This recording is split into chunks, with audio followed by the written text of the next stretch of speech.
நம்மோடு மே 17 இயக்கத்தின் ஒருங்கிணைப்பாளர் திருமுருகன் காந்தி அவர்கள் இணைந்திருக்கிறார். வணக்கம் சார். வணக்கங்க. கர்நாடகத்தில் தக் லைஃப் படம் ஒத்தி வைக்கப்படுது அப்படின்னு அறிவிக்கப்பட்டிருக்கு. இதுல உங்களுடைய கருத்து என்ன சார்? இந்த நீதிமன்றத்துல சொல்லப்பட்ட அந்த கருத்துக்கள் என்பது ஏற்புடையதா இல்லை. ஏன்னா அது ஒரு அதிர்ச்சியாகவும் இருக்குது. ஏன்னா நீதிமன்றம் இப்படி ஒரு அணுகிறது அப்படிங்கிறது ஜனநாயக மரபா பார்க்க முடியல. கமலஹாசன் அவருடைய கன்னடம் குறித்தான கருத்து என்பதும் அவர் எடுத்துக்க திரைப்படம் என்பதும் ஒன்றோடு ஒன்று தொடர்புடையதா என்றால் அது கேள்விக்குரிய விஷயமா இருக்கணும். படம் அதற்கும் சம்பந்தம் இல்லை அப்படின்னு வரும்பொழுது ஒரு தனிநபருடைய கருத்தை பொறுத்த வரைக்கும் அந்த கருத்தின் மீதான விவாதம் தனியா இருக்கலாம்.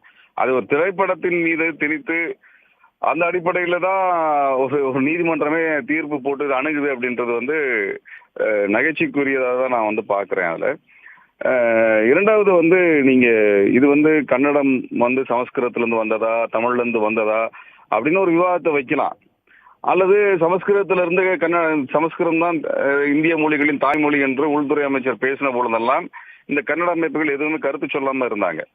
இந்த சமயத்துல இப்படிப்பட்ட ஒரு சமயங்கள் எல்லாம் அமைதி காத்துட்டு இன்றைக்கு திரைப்படத்தை திரையிட விட மாட்டோம், ஏன்னா இந்த கருத்து எங்களுக்கு ஏற்புடையது இல்லைன்னா ஒரு சிறு குழுக்கள் சொல்றாங்க அப்படிங்கிறதுக்கு ஒத்திசைவாக ஒரு நீதிமன்றம் பேசுறது ஏற்புடைய விஷயமும் அல்ல.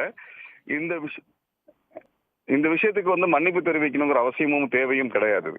இது விவாதத்துக்குரிய ஒரு கருத்தாண்டால் விவாதத்துக்குரிய கருத்தாக வேண்டுமானால் ஏற்றுக்கொள்ளலாம். அந்த விவாதம் நடத்தலாம், அதுக்குரிய அறிஞர்கள் விவாதத்தை செய்யலாம். அதற்காக ஒருவருடைய வணிக முயற்சிகளை தடுப்பது என்பது என்றைக்குமே ஏற்றுக்கொள்ள முடியாது. அப்படி ஒரு முறை சரியானது நீதிமன்றம் கருதும் அப்படின்னால், அல்லது அந்த குழுக்கள் கொடுக்கக்கூடிய அழுத்தத்தை பொறுத்து நீதிமன்றம் அப்படி முடிவெடுக்கும் அப்படின்னால், காவிரி குறித்து அங்க இருக்க அரசியல்வாதிகள் சொல்ற தலைப்பு அந்த அரசியல் தலைவர்கள் சொன்ன கருத்தை முன்வைத்துக் கொண்டு தமிழர்களுக்கு தண்ணி விடக்கூடாதுன்னு சொன்னதை முன் வச்சுட்டு காங்கிரஸ் தலைவர்கள் அப்படிதான் பேசியிருக்கிறாங்க, பாரதிய ஜனதா கட்சி தலைவர்கள் அப்படிதான் பேசியிருக்காங்க. அந்த ரெண்டு கட்சி தமிழ்நாட்டில் நாங்க தேர்தலில் பங்கெடுக்க விட மாட்டோம் அப்படின்னு தமிழ்நாட்டில் இருக்குன்னு சொன்னாங்கன்னா அதே மாதிரி கருத்துக்களை நீதிமன்றம் ஏற்றுக்கொள்ளுமா? ஆக இது ஒரு கன்னடம் குறித்தான ஒரு கருத்தை கமலஹாசன் அவர்கள் வெளிப்படுத்தினார்.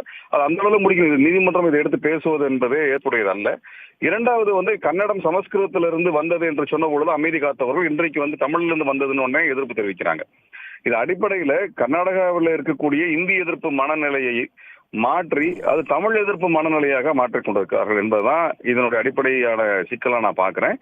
இது இந்திக்கும் சமஸ்கிருதத்துக்கும் எதிரான ஒரு மனநிலை போக்கு என்பது இந்தியா முழுவதும் வளர்ந்து வரக்கூடிய காலகட்டத்தில் மொழிகளுக்குள்ளாக திராவிட மொழிகளுக்குள்ளாக ஒரு முரண்பாட்டையும் அது மக்களுக்கு இடையே ஒரு முரண்பாட்டையும் வளர்த்துகின்ற ஒரு போக்காக இந்த போக்கு நகர்த்தப்படுகிறது. நம்ம கேட்க வேண்டிய கன்னட அமைப்பினர் சமஸ்கிருதத்துக்கு எதிராக எதுவும் பேசாதவர்கள் தமிழுக்கு எதிராக ஏன் பேசுகிறார்கள்? அப்ப இது அடிப்படையிலே ஒரு RSS இந்துத்துவ வகைப்பட்ட அரசியலாகத்தான் நாங்கள் பார்க்கிறோம். என்றால் 2016 காவிரி பிரச்சனை வந்த பொழுதும் கூட கமலுக்கு எதிராக போராடக்கூடிய அந்த கன்னட அமைப்புகளின் பின்னணியில யாரும் இருக்காங்க அப்படின்னு பாக்குறீங்களா? இது தமிழர்களுக்கும் தமிழ் மொழிக்கும் எதிரான ஒரு போக்கை கன்னட அமைப்புகள் நடத்தி கொண்டே இருக்கிறது. இது 2016 காவிரி உரிமை போராட்டத்தின் பொழுது அங்கு நடத்தப்பட்ட தாக்குதலின் பொழுது RSS நேரடியாக இயங்கியதை கண்டித்து அன்றைக்கு பெரிய போராட்டத்தை தமிழ்நாட்டில் நாங்கள் நடத்தினோம். பல்வேறு அமைப்புகள் ஒன்று திரண்டு RSS அலுவலகத்தை முற்றுகையிட்டோம். RSS மறுக்கவும் இல்லை. நாங்கள் வச்சு குற்றச்சாட்டு RSS மறுக்கவும் இல்லை, பாரதிய ஜனதா கட்சி மறுக்கவும் இல்லை. அதேதான் இப்போ நம்ம சொல்றோம். சமஸ்கிருதத்திலிருந்து கன்னடம் வந்தது அப்படின்னு சொன்ன பொழுது கோபம் வராத இந்த கன்னட இயக்கங்களுக்கு தமிழிலிருந்து கன்னடம் வந்தது என்று கமலஹாசன் அவர்கள் சொன்ன உடனே இவ்வளவு பெரிய போராட்டம் கோபம் வெடிக்குது, அது நீதிமன்றம் தீர்ப்பு ஒரு திரையிட மாட்டோம் சொல்றாங்க அப்படின்னா இது எந்த வகையான அரசியல் என்ற கேள்விதான் எழுப்ப வேண்டியிருக்கு. அது அடிப்படையில் கன்னட மொழியின் மீது அவங்களுக்கு பற்றிருப்பதாக தெரியவில்லை. அவர்களுக்கு இதை வைத்துக் கொண்டு தமிழுக்கும் தமிழர்களுக்கும் எதிரான ஒரு அரசியலை கட்ட வேண்டும் என்றுதான் அவர் எழுப்பிக் கொடுக்கிறார். அப்படியாகத்தான் இதை பார்க்க வேண்டியது. பிலிம் சேம்பரோட பேச்சுவார்த்தை நடத்தி ஒரு சுமூக தீர்வு எட்டப்படணும் அப்படின்னு வலியுறுத்தப்பட்டிருக்கு. அதற்கான வாய்ப்புகள் இருக்கு அப்படின்னு பாக்குறீங்களா? நிச்சயமா அப்படி இருக்கு. ஏன்னா தென்னிந்திய நடிகர்களுக்குள்ளாக தென்னிந்திய தயாரிப்பாளர்களுக்குள்ளாக விநியோகங்களுக்குள்ளாக ஒரு புரிதல் இருக்கிறது, புரிந்துணர்வு இருக்கிறது. அப்படிப்பட்ட ஒரு இந்த 4 திரைப்பட துறையை சார்ந்தவர்களும் இணைந்துதான் பல்வேறு திரைப்படங்களை இயக்குகிறார்கள். என்றால் இன்றைக்கு சந்தை என்பது விரிவடைந்திருக்கிறது. தமிழ் திரைப்படம் என்பது தமிழ்நாட்டில் மட்டுமல்ல, தென்னிந்திய படங்களில் ஓடுகிறது, தென்னிந்திய மாநிலங்களில் ஓடுகிறது. அதே போல தெலுங்கிற்கும் அதே போன்ற நிலைதான், கன்னடத்திற்கும் அதே நிலைதான், மலையாளத்துக்கும் அதே நிலைதான்.